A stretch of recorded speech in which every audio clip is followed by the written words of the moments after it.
पुरुषोत्तम मास अध्याय 6।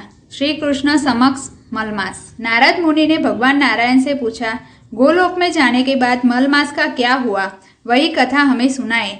अब भगवान नारायण नारद जी को कहने लगे, गोलोक बीच भगवान श्री कृष्ण का सुंदर मंदिर है।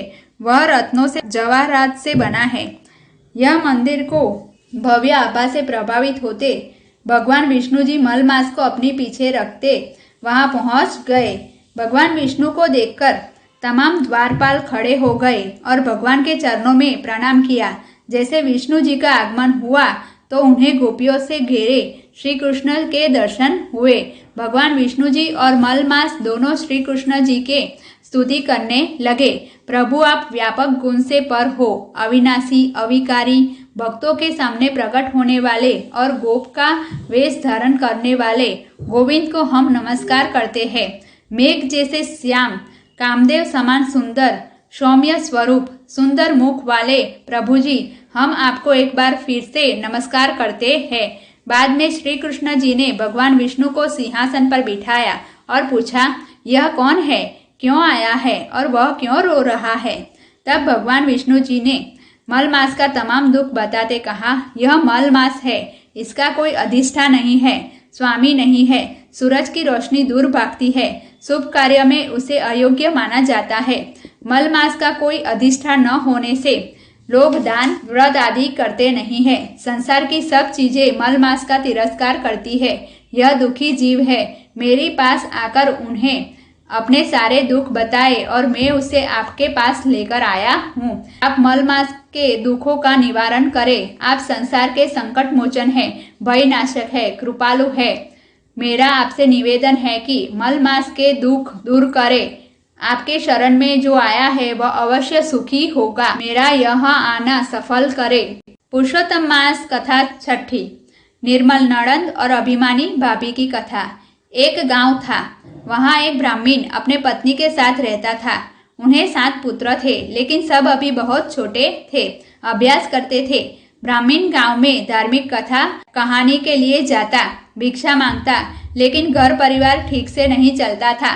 कभी कभी पति पत्नी को बिना खाए सो जाना पड़ता था। अपनी गरीबी होते हुए पति पत्नी दोनों में खानदानी और धार्मिक भावना लगी थी। ब्राह्मण की पत्नी का भाई यही गांव में रहता था। वह धनवान था, स्वभाव का अच्छा था, मगर उसकी पत्नी ईर्ष्यालु और अभिमानी थी। भैया के घर में भाभी का राज था। भाभी बोले वही होता था। भाभी के इशारों पर भाई चलता था। भाभी कभी कभी भाई को कहती, आप अपना धंधा संभालो, घर और व्यवहार की बात में बोलना मत। यह दोनों की धन संपत्ति ज्यादा थी, मगर कोई संतान नहीं थी। ऊपर वाले ने न जाने कैसा नियम बना रखा है, जहाँ खाने वाले होते हैं वहाँ अनाज नहीं होता, और जहाँ अनाज है वहाँ खाने वाला कोई नहीं है। इस दौरान पुरुषोत्तम मास का आगमन हुआ। ब्राह्मण और उसकी पत्नी दोनों ने पुरुषोत्तम मास का व्रत लिया। वहाँ ब्राह्मण की पत्नी की भाभी ने भी व्रत शुरू कर दिया था।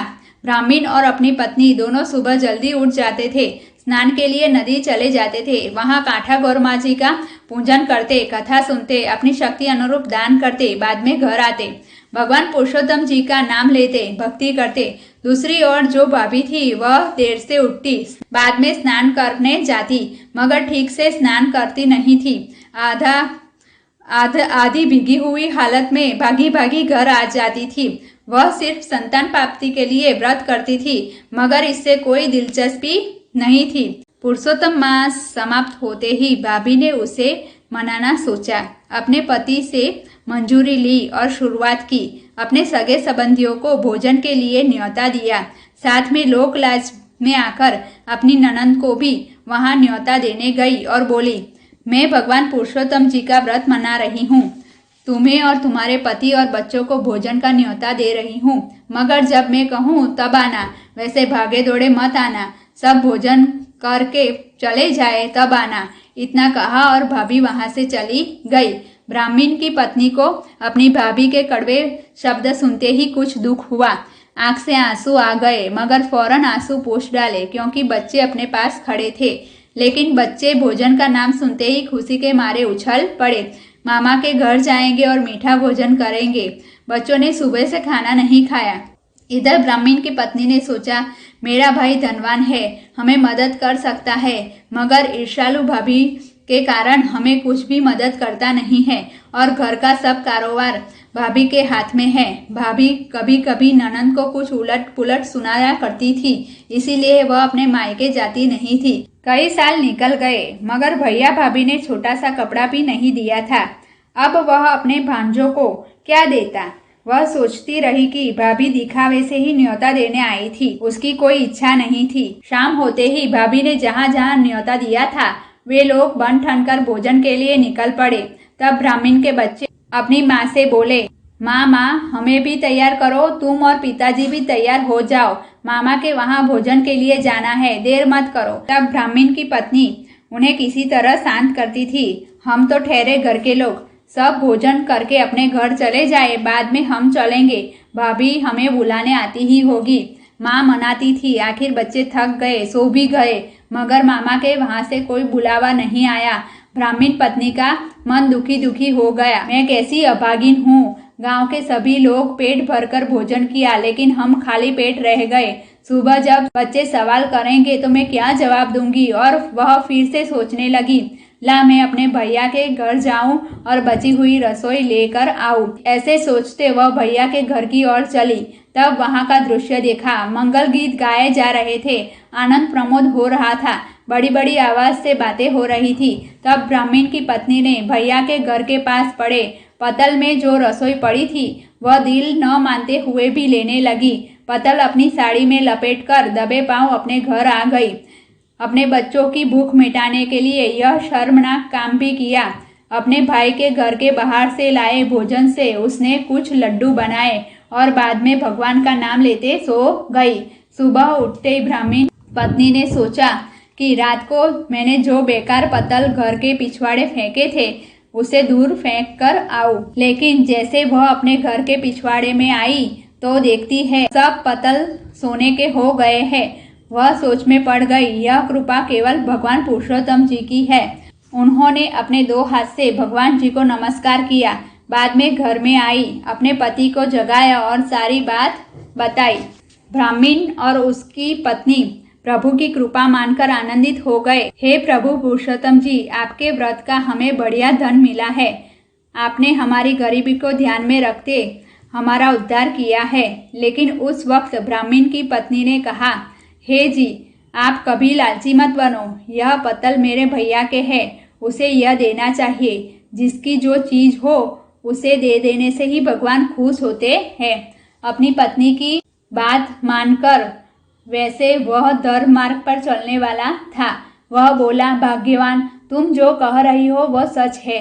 यह सोने के पतल हमें नहीं रखने वाले। तुम अभी अपने भैया के घर जाओ और उसे बुलाकर सब दे दो। अपने पति का कहा मानते हुए पत्नी भैया के घर गई।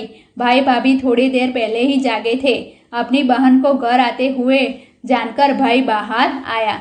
तब वह अपना सुर धीमा करते बोली, भाई मुझे तुम्हारा जरूरी काम है, मेरे साथ मेरे घर चलो।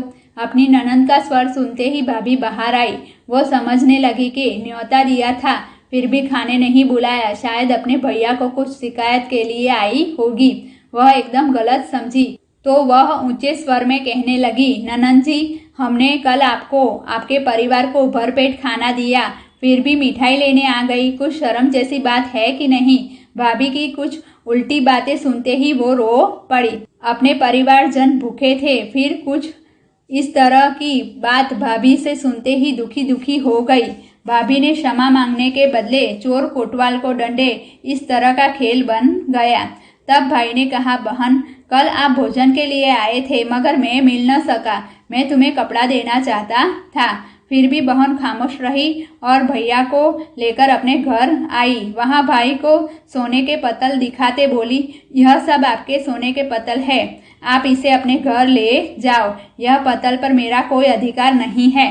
तब भैया ने अपनी बहन प्रति नजर करते हुए कहा, अरे ये सब मामला क्या है, मेरी समझ में नहीं आता, कुछ बात बताए। तब बहन ने आंख से आंसू गिराते सब बात बता दी। भोजन का न्योता देकर किसी ने बुलाया नहीं और भाभी ने जो किया वह दोहराया। घर के पीछे पड़े हुए जूठे पतल की रसोई से खाना खाया है। यह सब पतल भैया तुम्हारे हैं, जहाँ से रसोई के साथ लाई थी। भाई समझदार था, सारी बात समझ में आ गई।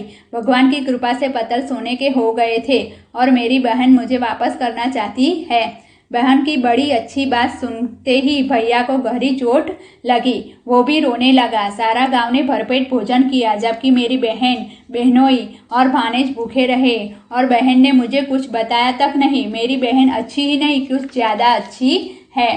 थोड़ी देर के बाद भाई समझ गया कि यह सब भगवान पुरुषोत्तम जी के व्रत का शुभ फल है और भगवान ने मुझे तो सब कुछ दिया है, जब बहन के पास तो कुछ भी नहीं है। यह सोने के पतल मेरे हो ही नहीं सकते। अगर मैंने लिए तो मैं अवश्य पाप में पड़ूंगा। थोड़ी देर बाद भाई ने कहा, मेरी प्यारी बहन, यह तुम्हारे पर भगवान पुरुषोत्तम जी की कृपा है। बस इसे तुम ही रख लो, तुम ही इसके सहारे अच्छे काम करो, दान दो, दक्षिणा दो। भाई ने बताया और बाद में वह चला गया। ब्राह्मण ने इसी सोने के पतल को बेचकर कुछ पैसे बनाए। पैसे के सहारे नया घर, नई चीजें, बच्चों के लिए कपड़े, सब तैयार हुआ। एक दिन ननंद ने और उसके पति ने सोचा, अब जब भगवान पुरुषोत्तम जी की कृपा हुई है तो सारे गांव को भोजन का न्योता देना चाहिए। बस मन में अच्छा विचार आया और दोनों ने घर घर जाकर भोजन का न्योता दिया। इधर भाभी के कानों में बात आई, मानो उसके दांत खट्टे हो गए और अपने पति से पूछ बैठी, क्या तुम्हारी बहन ने गांव वालों को भोजन का न्योता दिया है? यह बात सच है? हाँ, बात सच है। भगवान पुरुषोत्तम जी की कृपा उस पर उतरी है। अब मेरी बहन गरीब नहीं है, धनवान हो गई है। हमें भी न्योता देने अवश्य आएगी, भाई ने कहा और थोड़ी देर बाद दोनों आए और न्योता दिया। अवश्य आना। इतना सुनते ही भाभी के कलेजे में उबलता हुआ तेल गिरा। फिर वह बोली, हाँ जरूर आएंगे।